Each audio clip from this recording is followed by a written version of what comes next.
Okay, look, before you call me a Russian apologist, because I'm not, before you start making accusations, oh, here he goes again, he's standing up for Putin. Whatever you do, don't call Putin a stupid man, because let me just tell you this, he isn't stupid. Quite frankly, he's pretty sophisticated.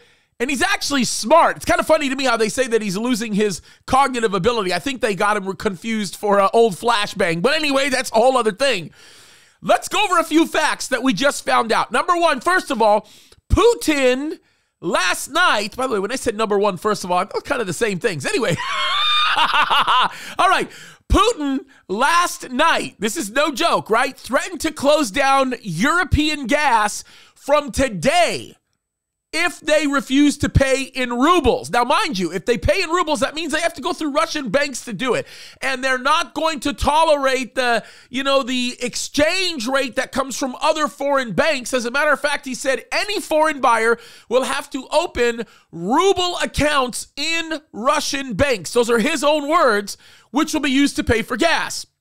But you know that's going to be crazy because he's going to definitely top off the tank, if you know what I mean. He's smart, you guys. He is seriously thinking at a different level. Now think about this. For those of you that don't know the significance of this, 58% of all natural gas that Europe buys is straight out of Russia. That is no joke.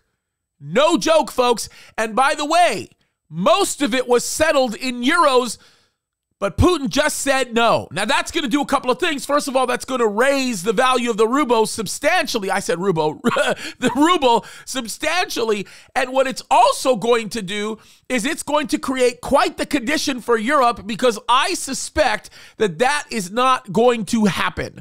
I suspect that Putin will follow through on his threat. Matter of fact, by the time you're watching this video, he probably has, unless they're secretly paying for it, especially considering the fact that Boris Johnson just said that companies are not planning to buy Russian gas in rubles.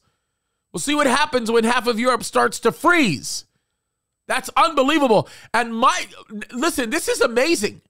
He says that unfriendly states, that's what he said, unfriendly states would have to pay in rubles in retaliation for sanctions. Now, he said that a while ago, and I don't know what people were thinking. He was most definitely going to follow through on it, and he has. Now, I say all of this to simply remind everybody of what Ezekiel chapter 38 tells us.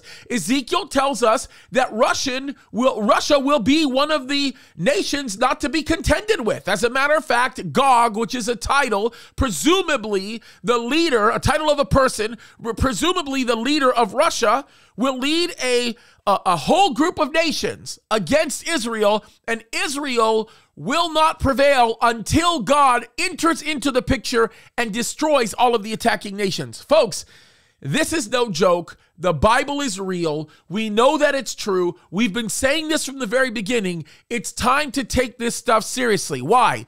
Jesus is coming back soon. Enough said. God bless you guys. Look up.